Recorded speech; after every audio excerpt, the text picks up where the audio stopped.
I am your host, Fanboy X, here with another video.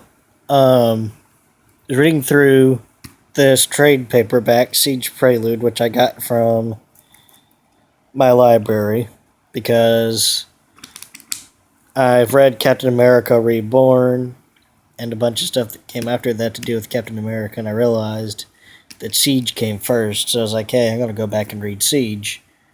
But that is not what I wanted to discuss. What I want to discuss is this fun little story in the back. This is Marvel Spotlight number 30. And as you can see, it has to do with the Warriors 3, Hogan, Fandral, and Volstagg. So, I'm going to take you just play-by-play of this fun little romp here. It starts out with a bar fight. It's the narrator, introducing the characters and the situation. And then he says, and you may be wondering how they got into a situation like this. So we see that they've been left on Earth while Thor is fighting an alien. And so they're looking for something to do, and Fandral's all like, hey, why don't we all get one of those taxi cabs that the mortals use, and go on an adventure. So finally, they're trying to hail a taxi, and it's New York. There's never a taxi around when you need one. Finally, one stops. They're all talking in their jibber jabber. Good evening to the driver. Where art thou bound? Anywhere you say, Mac. You're the one who's paying. Of all the cabs in New York, why mine? So, it's going through this little spot. They're driving along, and then all of a sudden they see this crowd of people, and they stop. And they're like, hey, what's going on? They're like, well, hey, maybe, they're filming a movie. Svendra looks out the window. Like, by the blistering beard of Odin, it's a fair damsel in distress. So it's this chick. She's a jumper. She's on the ledge. She's about to throw herself off.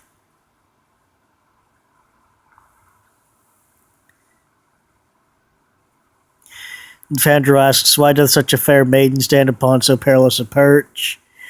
And Volstagg's like, the answer doth be painfully obvious to valorous Volstagg. Look upon her face, Fandral. Canst thou not see the hurt, the other despair that is written upon it? Thou do see before thee a woman who has lost the will to live. So she's threatening to jump. So Fandral climbs up. Just to lend an ear. She tells him this whole story. Her boyfriend's gotten caught up with some bad people, and they're forcing him to rob a jewelry store, and he's either going to be arrested or killed, so she knows either way she's going to have to live the rest of her life without him, and she doesn't want to do that. But Fandral talks her out of jumping. So they have a rather clumsy descent down that ends with Mary Miller landing on Volstagg's huge gut as a cushion. Fandral doesn't get the same courtesy. So first they go to the diamond exchange. This drunk guy helps them get into the building. So they whip the ever-loving snot out of the robbers. But Charlie, Mary's fiance, boyfriend, what have you, he's not there. So the drunk guy's like, hey, there's this bar in town. Maybe we should try there. So they go back to the cabbie. Much to his chagrin, they have him drive From the diamond exchange to the bar, Volstag's trying to make a simple inquiry of this little dirt bag here. And that results in this massive bar fight. So after all that's over, they're like, hey, we didn't find Charlie.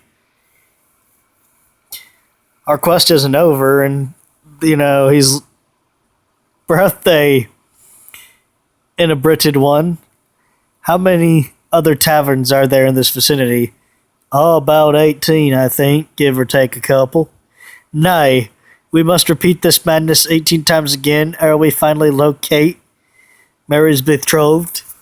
Well, then by then she's been reunited with her lover. So like, hey, everything's over. And Ventral's like, hell, heck no. I'm watching these two get married. So they have the cabbie go find a justice of the peace. Man, that judge sure didn't seem happy about performing a marriage in the middle of the night. I ragged one, but Hogun's sharp sword point swiftly showed him the error of his ways. So the cabbie's like, where to next? He's like, take these two wherever they want to go. I hear the falls of Niagara are most inviting this time of year. And he's like, you're out of your head. Then Ventral pays him in actual real gold, which I'm assuming is probably came from Asgard. So it ends with him driving them off to their honeymoon destination and them left on the sidewalk, trying to figure out what to do because now their night is boring. When Fandral says, taxi! I say thee, taxi! So you just know it's going to be another farce involving a taxi cab. A little more of the same. About to go back to this picture of when they're fighting in the jewelry store. This is Volstagg attempting to run to beat and waylay the evildoers. But he slips on a rug and somehow comes out smelling like a rose by squishing them up against a jewelry case. So this story, as you can see, is not without its humor, despite that very, very serious beginning. This is one of the most fun comic stories I have ever read. Not only did we get a great highlight of the Warriors 3, but this is also very humorous, and if you think about it, this is the kind of shenanigans they would get up to if they were on Earth, which in this issue they are. It's kind of like me and my college buddies, a bunch of bored guys with nothing to do, so like, hey, hop in the car and go on a freaking adventure across town. Oh, so yeah. I highly recommend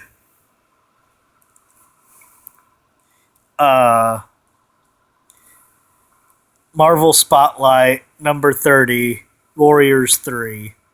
I highly recommend if you can find that online somewhere or in a trade paperback like this one. Shoot, maybe you want to pick up this one, start this reading the Siege arc. I'll give my thoughts on it. So that was a little fun story. So yeah. So if you want like Asgardians and good laughs, Marvel Spotlight number 30, Warriors 3. And indulge me while I just go back to this picture of Volstagg attempting to run. This is Fanboy X signing off. See you in the next video.